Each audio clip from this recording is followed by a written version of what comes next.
before that day. I hope it's clear. Let's start. Summation notation. This is continuation of the series lesson last week. In we say summation, it has something to do with sum or addition.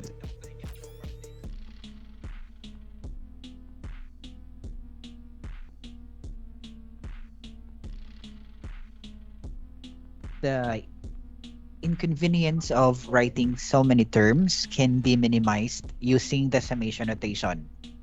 This is to avoid the writing too long terms. It makes use the symbol sigma, Greek alphabet equivalent to capital letter S, the first letter of the word thumb.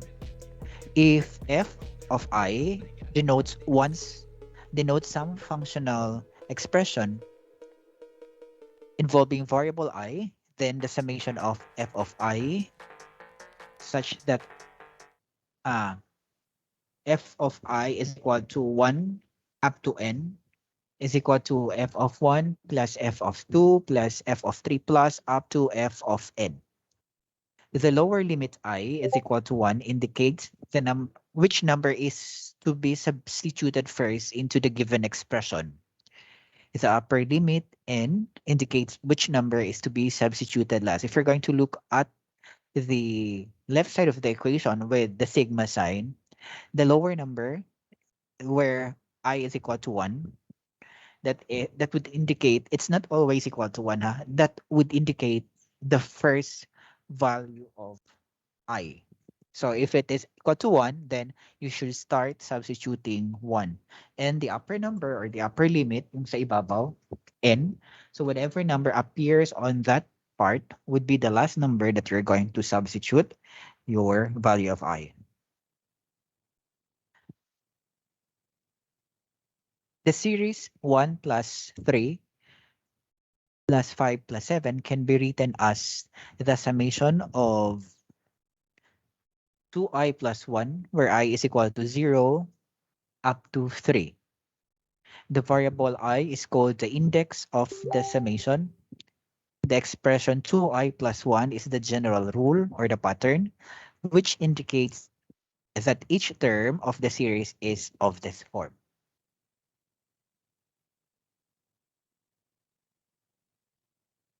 These are some useful formulas for the summation notation. You can screenshot. Screenshot nyo yan muna.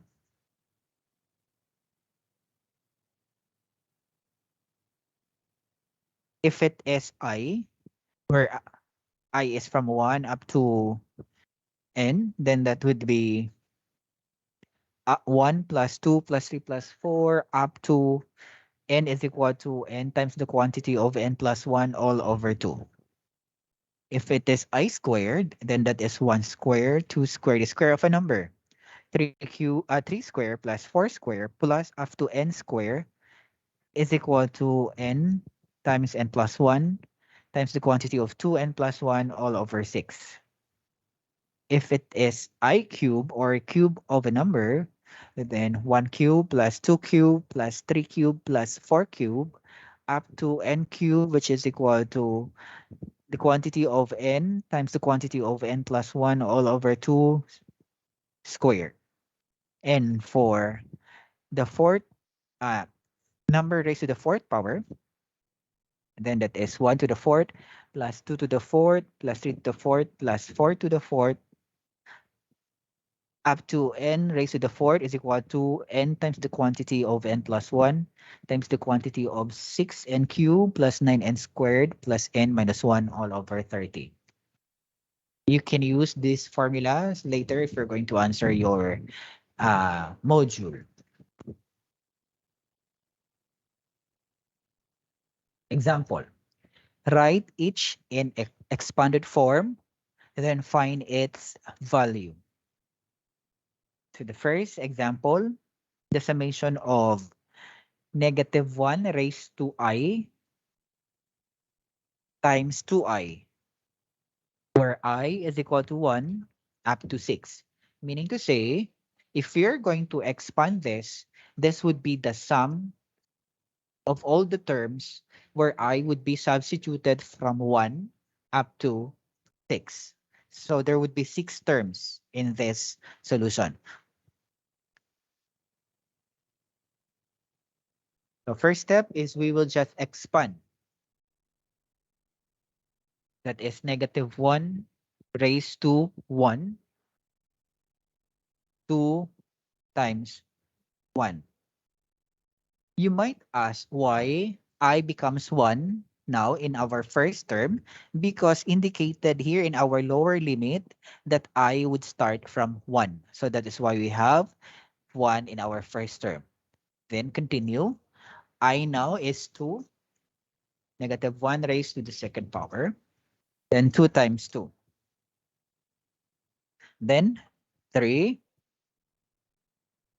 plus negative 1 raised to the third power.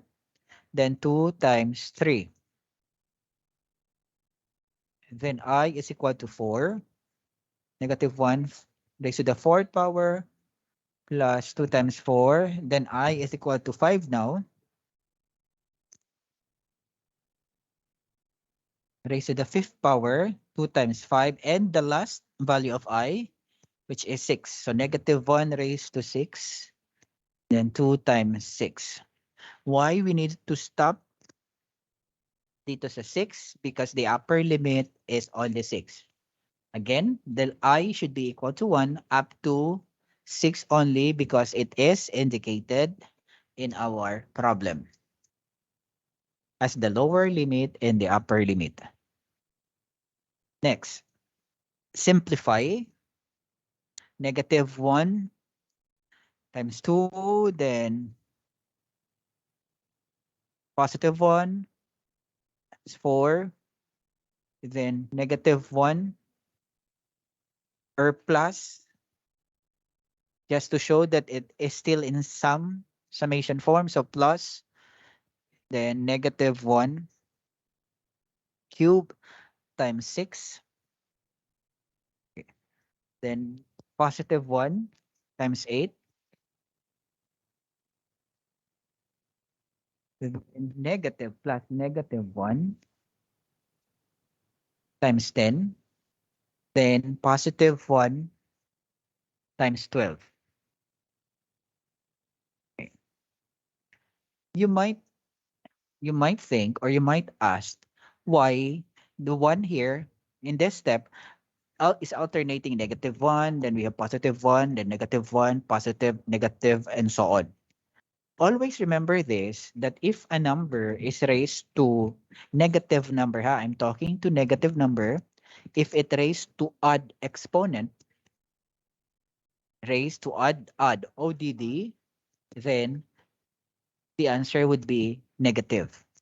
So for instance, negative 1 raised to 3. So the answer is negative 1 because 3 is odd. But if a negative number is raised to even 2, 4, 6, 8, 10, then the answer would be positive. Example, in this, negative 1 raised to 6. Since it is even, then the answer would be positive 1. Then simplify negative 1 times 2. That would give us negative 2. Then 1 times 4 is 4. Negative 6. Positive 8. Negative 10. And positive 12. For me, for easier solutions in this part, I will combine all the numbers that are all negative, then combine all the numbers that are all positive. So looking at the negative numbers, we have negative 2, negative 6, and negative 10. That would give us negative 18.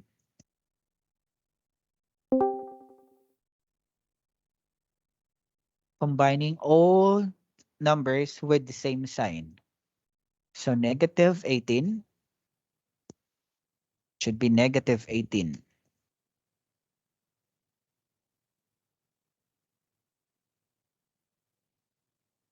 The negative numbers are negative 18 and the positive numbers are 4, 8, and 12. That would give us 24. So it should be negative 18 plus 24.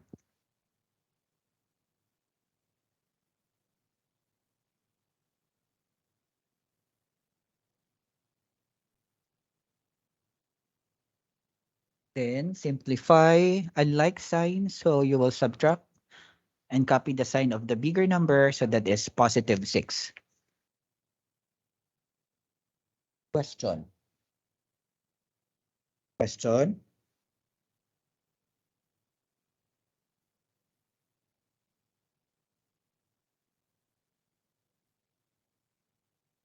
Can you hear me? Yes, sir. Wala na bang tanong? Yes. Screenshot. Screenshot pag walang tanong. I'll give you 10 seconds.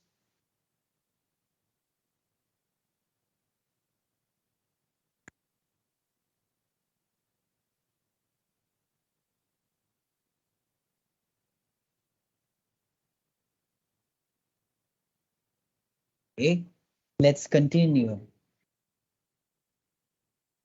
The letter B, summation of 1 minus 2i raised to the second power, where I is from 3 up to 5. So 3 for 5, that would give us 3 terms only. Expand. That would give us 1 minus 2 times 3, because we'll start from 3 square, then plus 1 minus 2 times 4, then plus 1 minus 2 times 5.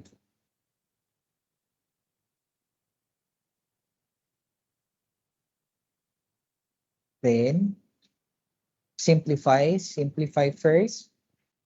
What's inside? So 1 minus 6 square plus 1 minus 8 square plus the quantity of 1 minus 10 square.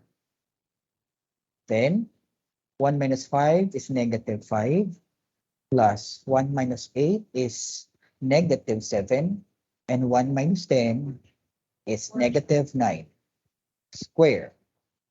This would give us 25 plus 49 plus 81. Remember, sinabi ko kanina, negative number raised to even exponent, that would give you positive sign, positive number.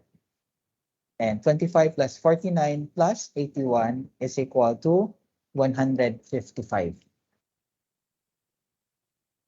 Question. 1, 2, 3, 4, 5. Screenshot.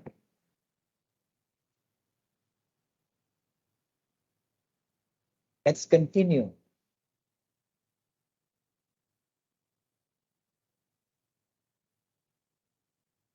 In our first two examples, given the summation notation, you're going to expand, then simplify. This time, we're going to have the opposite, where given the expanded form, then you are going to find the summation notation. And it is very important to look at the pattern before you're going to write the summation notation. So in number 1, or letter A, we have 7, 14 plus 21 plus 7 plus 35. What can you observe? Anybody? What do you think is the pattern? Anybody?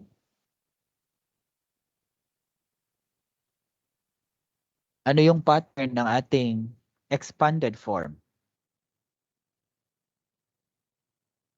Sir, Yes?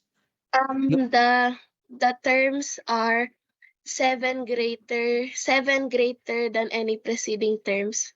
Okay, you Plus are? 7 po. You Acid, are? sir. Okay, acid. Very good. So notice it is divisible by 7, or to have the next number, you're going to add the 7. So, yun ang ating na-observe dito. So, from there, we can decide what would be the summation notation. So, x 7 times 1. The second term is 7 times 2. Then, 7 times 3. Then, 7 times 4. And 7 times 5. Okay. Again, if we rewrite the given set of numbers, 7, 14, 21, 28, and 35, we can rewrite that at 7 times 1, 7 times 2, 7 times 3, 7 times 4, and 7 times 5. 7 is common to all the terms, the common factor of all the terms, which is na-observe nyo naman. And look at the other numbers except 7. 1, 2, 3, 4, 5. Magkasunod-sunod. So therefore, that would mean that this is already our clue in writing the summation notation. So we will have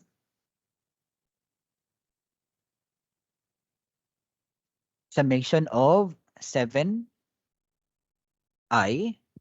where I is from 1 up to 5. Did you understand? 1, 2, 3, 4, 5. Screenshot. 1, 2, 3, 4, 5. If nobody would answer me, if I will ask any question, then it means no question. I will just count 1 to 5, then proceed. But if there are questions, you may ask, ha? So screenshot, tapos na din. Okay, let's continue. For letter B, we have 6 plus 3 plus 0 plus negative 3 plus negative 6 plus negative 9. What can you observe? What would be the pattern? Or what is common? -3 po, sir. Sino yon? Arakan po. Again? Arakan po. Parangan? Arakan po. Arakan. Okay, very good. Arakan. That is -3. Okay, let's check.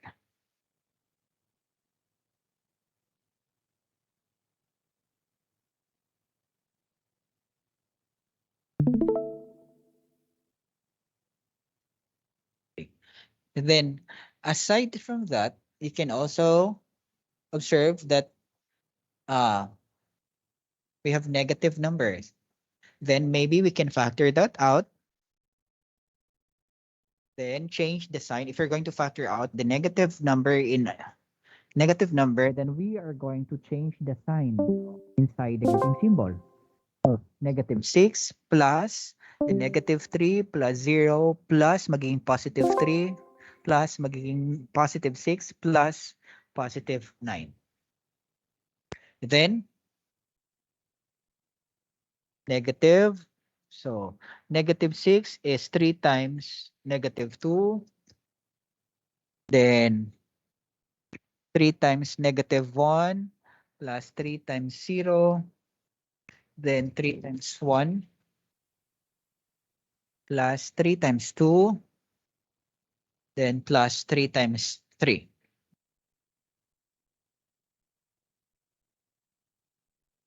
We try to check if -3 or -3 has something to do with this summation notation.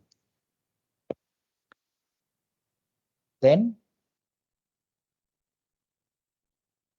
3 is common, so we can write now the summation as -3. We can factor also out 3, so magiging -3 ang common factors na. -3 I. So if we will, I would be the numbers that we're going to multiply by 3.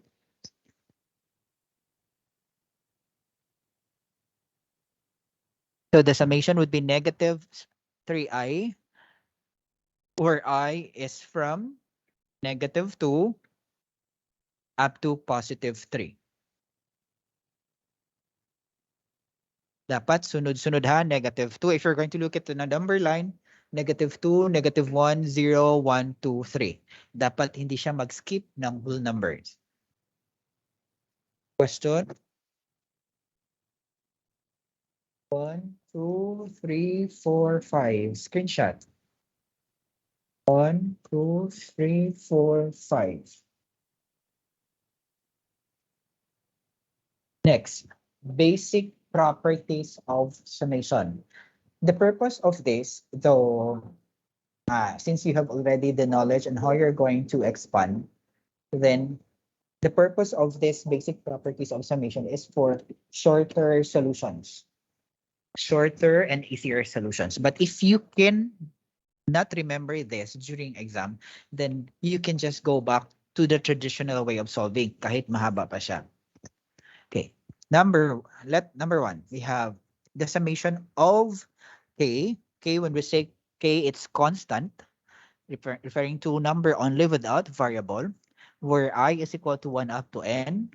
Then, to evaluate that, we will just identify the upper limit, which is whatever the number that you are going to substitute the last value of I, then multiply that to the constant. So if it is from 1 to 7, then 7 multiplied to k. If I is equal to 3 times 8, then 8 multiplied to k. So yun ang ibig sabihin nun. From 1, it should be from 1. If it is I is equal to 1 to 8, then 8 times 7. Ganyan. Then, next, summation of constant plus another term, a sub I, then you can factor out the constant, then evaluate only the remaining term, then whatever the result, multiply that to constant. We will have examples on that of that later. Then, if it is addition of the first term and the second term, then you can evaluate separately. Pwedeng ihiwalay if it would make the solution easier. But if we are going to separate and it would make the solution more complicated, then do not use anymore the property. If only it will give you easier and shorter solution. Then subtraction, you can separate, then perform the or evaluate separately. Then combine later if needed. Then a sub I minus a sub I minus 1. So that is equal to a sub n minus a sub 0. Screenshot ang properties. Screenshot ito para mamaya masundan natin ang mga solutions. 1, 2, 3, 4, 5. So 1. Letter A.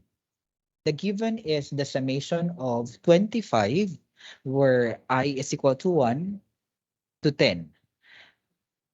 25 is constant. Wala tayong any variable. So meaning to say, we can apply the first property. And according to the first property, if it is constant, then identify what is the upper limit or the last value of I.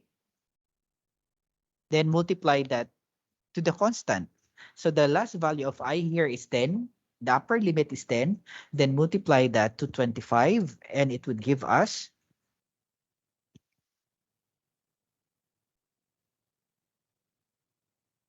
the upper limit is 10 and multiply that to the constant 25 and the answer is 250.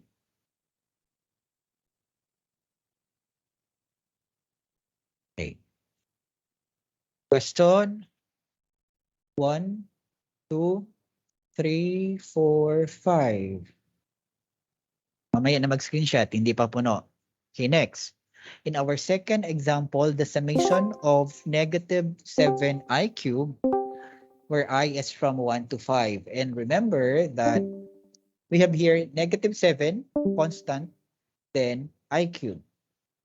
Using property number 2, we can separate the negative or factor out the constant negative 7. So magiging negative 7 summation of I cubed, where I is equal to 1, raised to 5. Then negative 7. Then I cube. So 1 cube plus 2 cube plus 3 cube.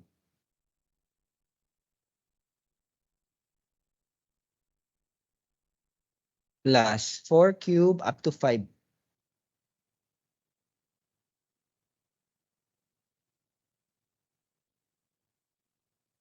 Okay. 5 cube. Then 1 plus 8 plus 27 plus 16. No, 64 plus 125.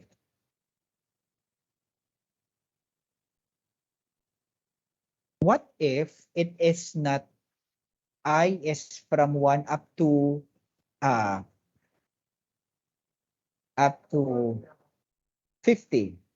The upper limit is 50. Of course, it is quite long and difficult if you're going to expand this up to 50. Then you can use yung first formula na pinascreenshot niyo ko kanina sa inyo. You can use that and use the guide if it is I cube. Then that is negative 7.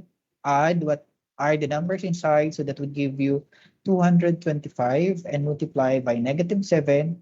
So that would give us negative 1,575. Question? Question? 1, 2, 3, 4, 5. Screenshot.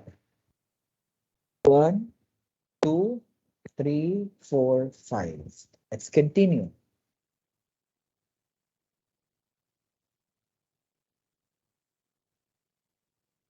Letter C. 4j plus 3. Okay, I'll give you 3 minutes. Answer letter C.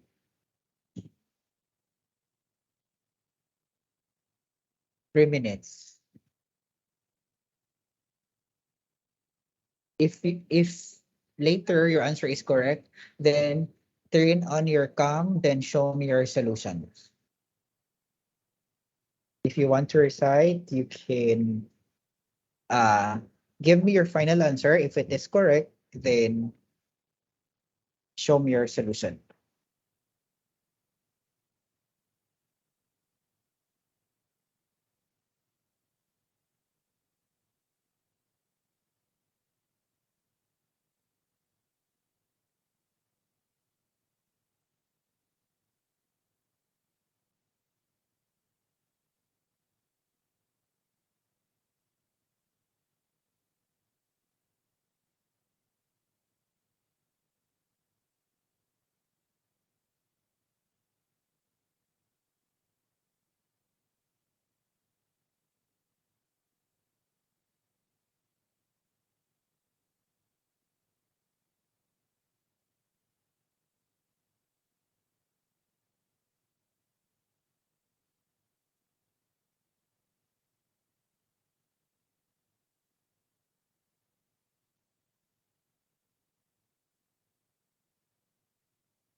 One minute more.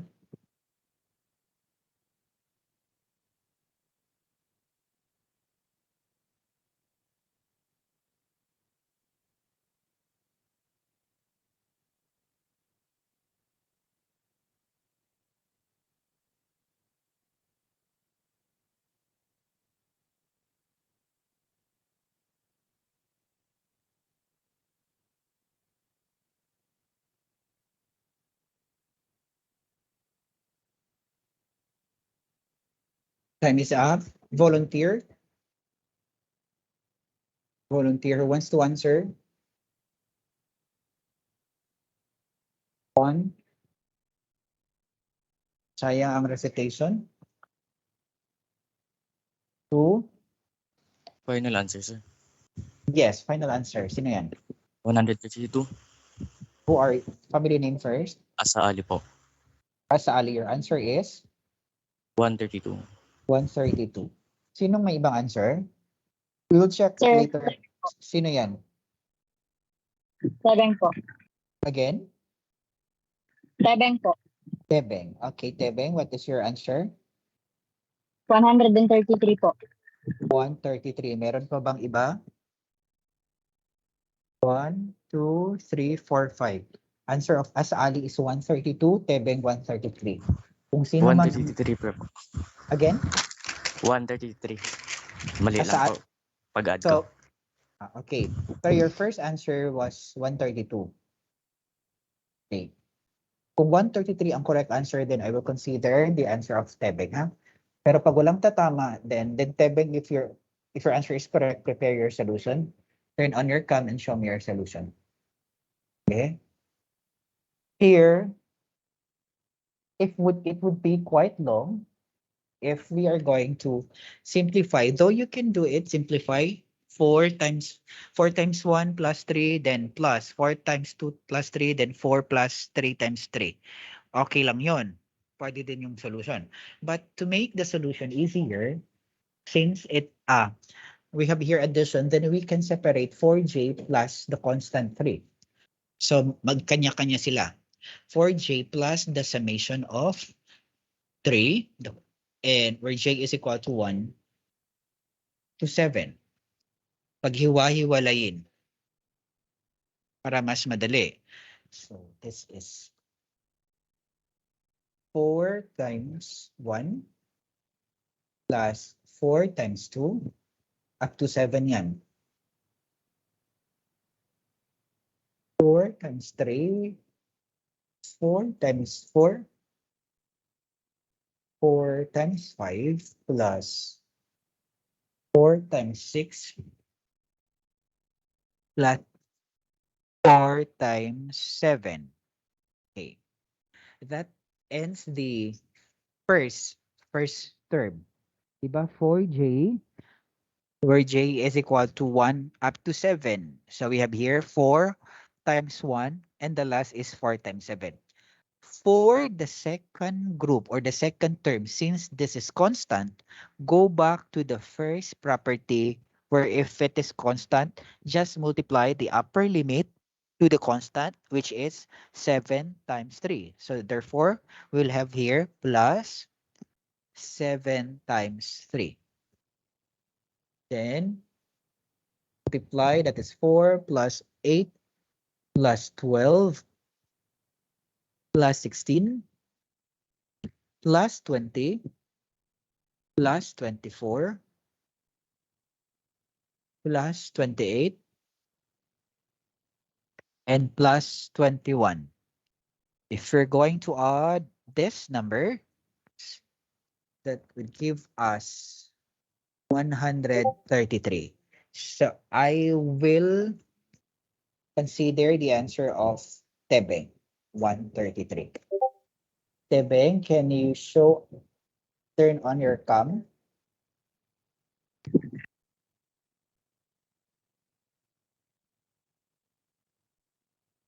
Very good. Anong ginamit mo?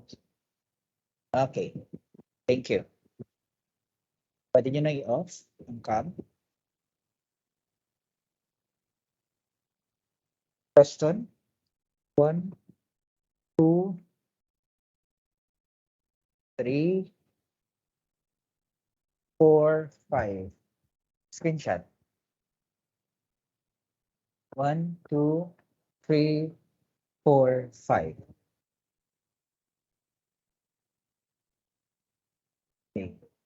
Next. Here we have summation of 3j squared times the quantity of 2j minus 1. And if you're going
Hi, sir. Excuse me po.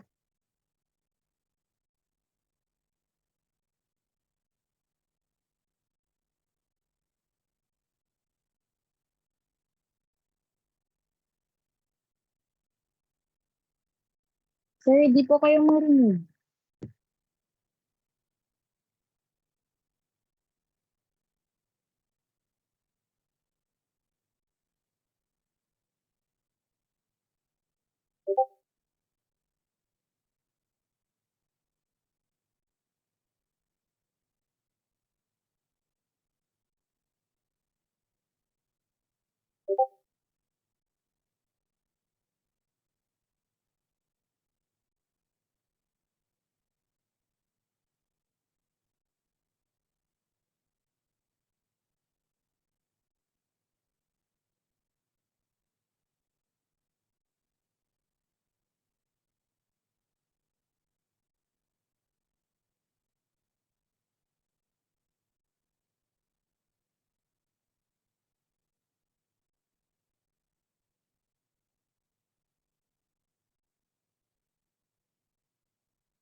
Sir, hindi po marinig yung video. Wala pong audio na lumalabas.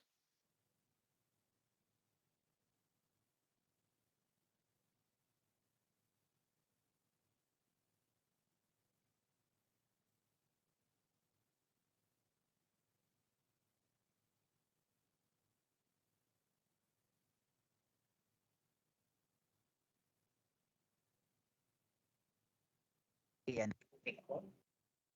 Can you hear me?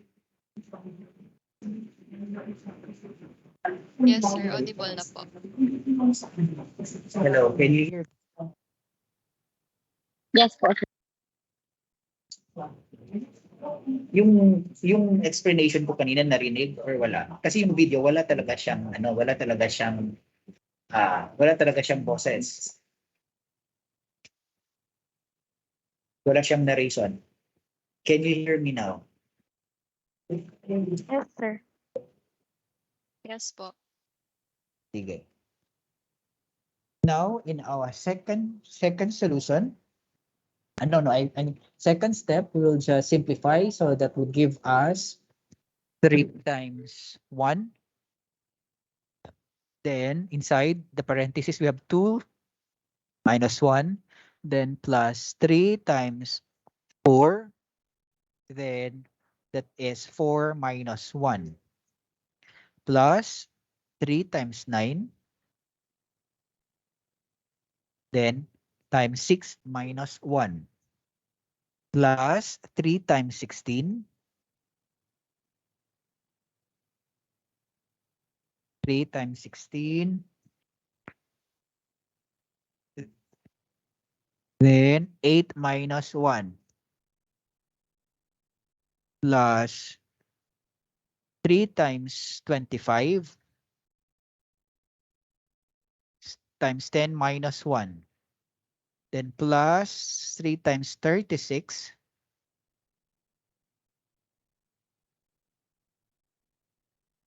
then 12 minus 1, then plus 3 times 49, then times 14 minus 1.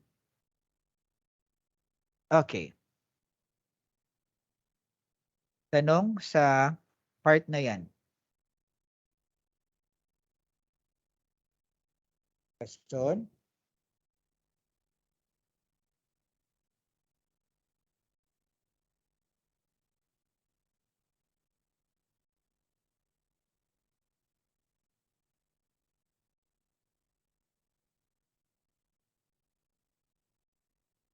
Okay, let's continue.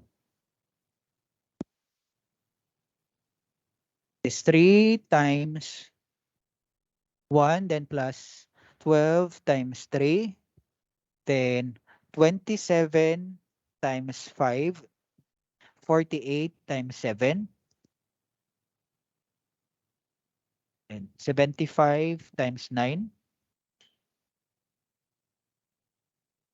then 108 times 11,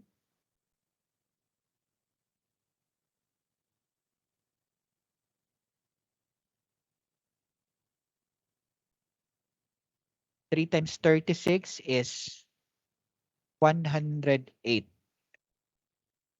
3 times 30 is 90, then 6 times 3 is 18. So that is 108. 108 times 11. Plus, that is 3 times 49 is 147. 147 times 13. Then simplify, that is 3 plus 3 times 1 would give us 3. Plus 12 times 3 is 36. Then plus 27 times 5, that is 135.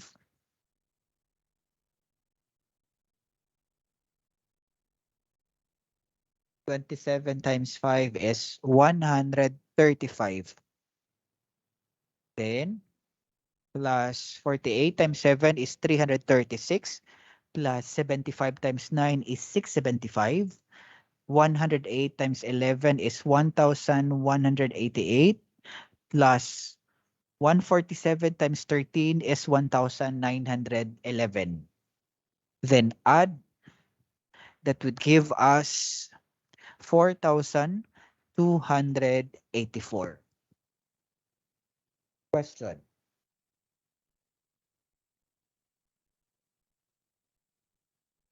Question. 1, 2, 3, 4, 5. Screenshot.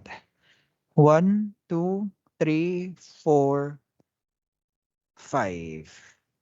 Okay. Pag wala ng tanong, we're done. Volunteer para mag-screenshot. Volunteer para